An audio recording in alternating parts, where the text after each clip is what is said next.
ନମସ୍କାର ଓଡ଼ିଶା। ମୁଁ ସୁପ୍ରଭା ମହାପାତ୍ର ମୋର ସରଳ ଲେଖା ମାଧ୍ୟମରେ ସାମାଜିକ ଜାଗୃତି ଆଣିବା ପାଇଁ ଏଇ ଯେଉଁ ଛୋଟିଆ ପ୍ରୟାସଟିଏ କରୁଛି ସେଥିରେ ଯୋଗ ଦେବାକୁ ଆପଣ ସମସ୍ତଙ୍କୁ ଅନୁରୋଧ କରୁଛି। ଆସନ୍ତୁ ଶୁଣିବା ଏଥର ଆଜିର ପ୍ରୟାସ।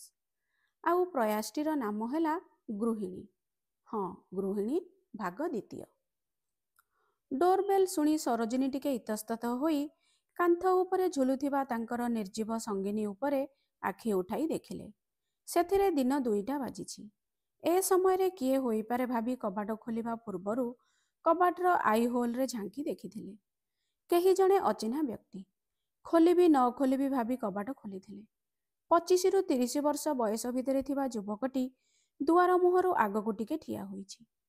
କବାଟ ଖୋଲିବାର ଶୁଣି ଝାଳରେ ଅର୍ଦ୍ଧସ୍ନାନ ଯୁବକଟି ପାଣି ଗ୍ଲାସଟିଏ ମିଳିବ ମ୍ୟାଡାମ ବୋଲି ପଚାରିଥିଲା। ମୁଁ ଆପଣଙ୍କର ପଡ଼ିଶା ଘର ଭଡ଼ା ରହିବା ପାଇଁ ଦେଖିବାକୁ ଆସିଥିଲି। ସରୋଜିନୀ ଅପେକ୍ଷା କରନ୍ତୁ କହି ଭିତରକୁ ଆସିଥିଲେ। ଫ୍ରିଜରୁ ଗୋଟିଏ ପାଣି ବୋତଲ ଆଉ ଗୋଟିଏ ମୁହଁ ପୋଛା ଟାୱେଲ ନେଇ ଯୁବକଙ୍କ ହାତକୁ ବଢ଼ାଇଥିଲେ। ପ୍ରତି ବଦଳରେ ଯୁବକ ଜଣକ ଧନ୍ୟବାଦ ଜ୍ଞାପନ କରି ସରୋଜିନୀ ପିନ୍ଧିଥିବା ସୂତା ଲୁଗା ଖଣ୍ଡକ ଭଲ ହୋଇଛି ବୋଲି କହିଥିଲେ। ସରୋଜିନୀ ନିଜର ସ୍ମିତହାସ୍ୟ ମାଧ୍ୟମରେ ଯୁବକଙ୍କୁ ଧନ୍ୟବାଦ ଜଣାଇ ଘର ଭିତରକୁ ଆସିଥିଲେ। ଆଉ ସେହି ବାଟଘରେ ଯାହା ଲୁଗା ପିନ୍ଧାର 20 ବର୍ଷ ଭିତରେ ହୋଇନାହିଁ, ଲୁଗାର କୁଞ୍ଚକୁ ପୁନଃ ସଜାଡ଼ି ତାହା କରିଥିଲେ।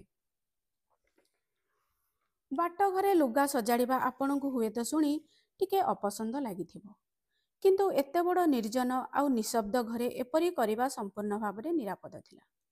ନାଇଁ, ନିଶବ୍ଦ କହିବା ଠିକ୍ ହେବ ନାହିଁ, କାରଣ କାନ୍ଥ ଘଣ୍ଟାଟି ଅବିରତ ତାର ଟିକ୍ ଟିକ୍ ଶବ୍ଦରେ ଘରର ନିଶବ୍ଦତାକୁ ଭଙ୍ଗ କରେ। ଏକାନ୍ତରେ ବଞ୍ଚିବା ଏବେ ସରୋଜିନୀଙ୍କର ଅଭ୍ୟାସରେ ପରିଣତ ହୋଇଗଲାଣି। ଅନେକ ଥର ନିଜର ଅଭିଯୋଗ ଭରା କଣ୍ଠରେ ସ୍ୱାମୀଙ୍କଠାରୁ ସମୟ ଟିକେ ମାଗିଛନ୍ତି। ହେଲେ ସ୍ୱାମୀ ମୁଁ ଏ ଘର ଆଉ ତୁମମାନଙ୍କର ସମୃଦ୍ଧ ଭବିଷ୍ୟତ ପାଇଁ କାମ କରୁଛି କହି ସରୋଜିନୀଙ୍କର ମୁହଁ ଚୁପ୍ କରାଇ ଦିଅନ୍ତି। ଅବଶ୍ୟ ଏ ଫୋନ କମ୍ପ୍ୟୁଟର ସମୟରେ ଘରେ ସ୍ୱାମୀ ପିଲାଙ୍କର ଉପସ୍ଥିତି ନାମମାତ୍ର ଅନୁଭୂତ ହୁଏ। ଦୂର ଦୂରାନ୍ତରରେ ଥିବା ସାଙ୍ଗସାଥୀମାନଙ୍କ ସହ ଦିନ ପ୍ରତିଦିନ ସମ୍ପର୍କ ରକ୍ଷା କରାଯାଏ। ଯେତେବେଳେ କି ଗୋଟିଏ ଛାତ ତଳେ ରହୁଥିବା ଗୋଟିଏ ପରିବାର ମଧ୍ୟରେ କାଁ ଭାଁ କେତେବେଳେ କଥାବାର୍ତ୍ତାର ଆଦାନ ପ୍ରଦାନ ହୋଇଥାଏ। ତାପରେ ଏ 2025 ମସିହାରେ ସରୋଜିନୀ ହାତଗଣତାରେ କେତେକ ମହିଳାମାନଙ୍କ ମଧ୍ୟରୁ ଜଣେ ଯାହାର ନିଜ ପାଇଁ କିଛି କରିବାର ଲାଳସା ବା ଆକାଂକ୍ଷା ନାହିଁ। ଯଦିବା ହିନ୍ଦୀ ଭାଷା ସାହିତ୍ୟରେ ତାଙ୍କର ଦକ୍ଷତା ସେ ହିନ୍ଦୀ ଭାଷାରେ ଅଧିସ୍ନାତକ କରି ପ୍ରମାଣ କରିଛନ୍ତି। ସ୍ୱୟଂକୁ ନିଜର ମା ଭାବରେ ଅନେକ ବାର ପରିକଳ୍ପନା କରିଛନ୍ତି। ସାମାଜିକ ଚାଲିଚଳଣି, ଆଚାର ବ୍ୟବହାର, ସଂସ୍କାର, ଶିଷ୍ଟାଚାର ଏହିସବୁ ତ ମନୁଷ୍ୟତାର ପ୍ରଥମ ଗୁରୁ ମା ଠାରୁ ଗ୍ରହଣ କରିଥାଏ। ଜୀବନରେ ଠିକ୍ ଭୁଲର ଶିକ୍ଷା ଦୀକ୍ଷା ମା ହିଁ ସନ୍ତାନକୁ ଦେଇଥାଏ। ହେଲେ ଆଜିକାଲି ମାର କୋଳରେ କାଖରେ ଥିବା ପର୍ଯ୍ୟନ୍ତ ପିଲାଟି ମାର ହୋଇ ରହିଥାଏ। ଥରେ ଚାଲିବା ଆଉ ଫୋନ୍ ଧରିବା ଶିଖିବା ପରେ ସେ ତାର ଆନନ୍ଦ ପ୍ରମୋଦର ଦୁନିଆ ଫୋନରେ ଖୋଜିଥାଏ ଆଉ ତାକୁ ମିଳି ବି ଯାଏ। ଆଉ ତାପରେ ମାର ମମତା, ଆକଟ, ଶିକ୍ଷା ଦୀକ୍ଷା ସବୁ ଅଲୋଡ଼ା ହୋଇଯାଏ। ମାର ପୁରୁଣା କାଳିଆ ଦେଶୀ ଖାଇବାରୁ ବଞ୍ଚିବା ପାଇଁ ଗୋଟିଏ ଫୋନ୍ କଲରେ ପିଜା ବର୍ଗର ଘରେ ହାଜର ହୋଇଯାଏ।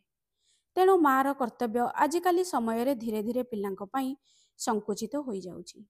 ତାକୁ ତାର କର୍ତ୍ତବ୍ୟ କରିବାକୁ କଠୋର ଭାବରେ ବାରଣ କରାଯାଉଛି। ଅତ୍ୟାଧୁନିକ ଚିନ୍ତାଧାରା ରଖୁଥିବା ସମାଜରେ ତାଙ୍କର ନିଜର ମା ଭଳି ଉତ୍ତମ ଗୃହିଣୀଟିଏ ହୋଇ ରହିବାର ମନୋଭାବକୁ କିଏ ବୁଝିବ ବା ଆଉ ସମ୍ମାନ ଦେବ ଭାବି ଅସମ୍ଭବ ମନେ ହୁଏ।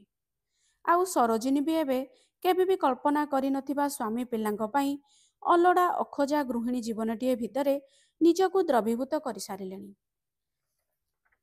ସ୍ୱାମୀ ତାଙ୍କର ଗୋଟିଏ ବଡ଼ ଜଣାଶୁଣା ପ୍ରାଇଭେଟ୍ କମ୍ପାନୀରେ ଗୋଟିଏ ହାୟର ପୋଜିସନରେ କାମ କରନ୍ତି। ତେଣୁ ଅର୍ଥ ଅଭାବ ଯେ ତାଙ୍କର ସୂତାଲୁଗା ପିନ୍ଧିବାର କାରଣ ହୋଇପାରେ କହିବା ଭୁଲ ହେବ। ପିଲାଟି ଦିନରୁ ନିଜ ମାଆଙ୍କୁ ସୂତାଲୁଗା ପିନ୍ଧିବାର ଦେଖିଥିଲେ। ଇଏ ବୋଧେ ତାରି ହିଁ ପ୍ରଭାବ। ଏବେ ସରୋଜିନୀ ଦିନରେ 2 ଥର ଆଇନା ସାମ୍ନାରେ ନିଜର ପିନ୍ଧା ଲୁଗା ଠିକ୍ କରିଥାନ୍ତି। ପ୍ରଶଂସା କାହାକୁ ଶୁଣିବାକୁ ବା ଭଲ ନ ଲାଗେ। ବିଶେଷତଃ ନାରୀର କର୍ଣ୍ଣକୁ ତାର ସୌନ୍ଦର୍ଯ୍ୟର ପ୍ରଶଂସା କୌଣସି ମଧୁର ସଙ୍ଗୀତଠାରୁ ବି ଅଧିକ ମନେ ହୁଏ। ଆଉ ସରୋଜିନୀକୁ ଏତେ ବର୍ଷ ପରେ ନିଜର ପ୍ରଶଂସା ଟିକେ ଶୁଣିବାକୁ ମିଳିଛି। ସୂତାଲୁଗା, ଗହଣା, ସିନ୍ଦୁର ତାଙ୍କର ନୀତିଦିନିଆ ପରିଧାନ। ହେଲେ ସର୍ବଦା ବ୍ୟସ୍ତବହୁଳ ସ୍ୱାମୀଙ୍କର ନଜର ଏସବୁ ଉପରକୁ କେବେ ବି ଯାଏନି। ଆଉ ପିଲାମାନେ ବା କ'ଣ ଜାଣନ୍ତି? ସେମାନଙ୍କର ଷ୍ଟାଇଲ, ଚିରା ଫଟା ଜିନ୍ସ ପ୍ୟାଣ୍ଟ, ଅସଜଡ଼ା ଅକୁଣ୍ଡା କେଶ ସରୋଜିନୀ ଯେପରି ବୁଝିପାରନ୍ତି ନାହିଁ, ସେହିଭଳି ସେମାନେ ବୋଧେ ମାଙ୍କର ପରିଧାନ ଆଉ ଶୃଙ୍ଗାର ବୁଝିବାରେ ଅସମର୍ଥ ହୋଇଥାନ୍ତି। ଅବଶ୍ୟ ଗେଷ୍ଟ ଆଣ୍ଟିମାନଙ୍କୁ କେତେବେଳେ କେମିତି କମ୍ପ୍ଲିମେଣ୍ଟ ଦେବାର ସରୋଜିନୀ ଶୁଣିଛନ୍ତି। ଏବେ ପ୍ରାୟତଃ ଦ୍ୱିପହର ସମୟରେ ସରୋଜିନୀଙ୍କର ଚକ୍ଷୁ ଆଉ କର୍ଣ୍ଣ ଉଭୟ ଡୋରବେଲ୍ ଉପରେ ଥାଏ। ବେଳେବେଳେ ଖାଲିଟାରେ କବାଟ ଖୋଲି ବାହାରକୁ ଟିକେ ଅନାଇ ଦେଇ ଆସନ୍ତି। ଦିନେ ହଠାତ୍ ପ୍ରାୟ ମାସେ ପରେ ଘର ବାହାରେ ବେନାମୀ ଚିଠିଟିଏ ଦେଖି ଆଶ୍ଚର୍ଯ୍ୟ ହୋଇଯାଇଥିଲେ। ପ୍ରଥମତଃ ଯୁଗ ପରେ ଚିଠିଟିଏ ଦେଖିଲେ, ଆଉ ଦ୍ୱିତୀୟତଃ ଚିଠିଟିରେ ପ୍ରେରକ ଆଉ ଗ୍ରାହକର ନାମ ନଥିଲା। କୌତୂହଳ ବଶତଃ ଚିଠିଟିକୁ ଖୋଲି ସରୋଜିନୀ ପଢ଼ିଥିଲେ। ମ୍ୟାଡାମ ନମସ୍କାର। ସେଦିନ ଥଣ୍ଡା ପାଣି ବଟଲଟିଏ ଦେଇ ଆପଣ ମୋତେ ବଡ଼ ସାହାଯ୍ୟ କରିଥିଲେ। ଆପଣଙ୍କ ଭିତରେ ସେଦିନ ମୁଁ ମୋର ମାଆଙ୍କୁ ଦେଖିଥିଲି, ଯିଏକି ଏ ଦୁନିଆରେ ଆଉ ନାହାନ୍ତି।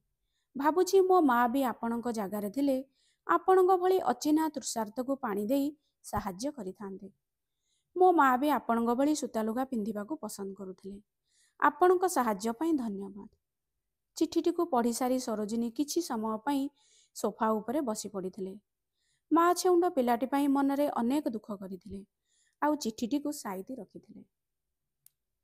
ଆଜିର ପ୍ରୟାସଟିକୁ ଏଇଠି ରଖିବା। ଆଶା କରୁଛି ଆପଣଙ୍କୁ ଭଲ ଲାଗିଥିବ।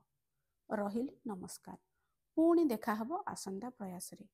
ଆଉ ପ୍ରୟାସଟିକୁ ଲାଇକ୍, ସେୟାର, ସବସ୍କ୍ରାଇବ୍ କରି ପ୍ରୟାସଟିକୁ ଆଗକୁ ବଢ଼ିବାରେ ସାହାଯ୍ୟ କରନ୍ତୁ।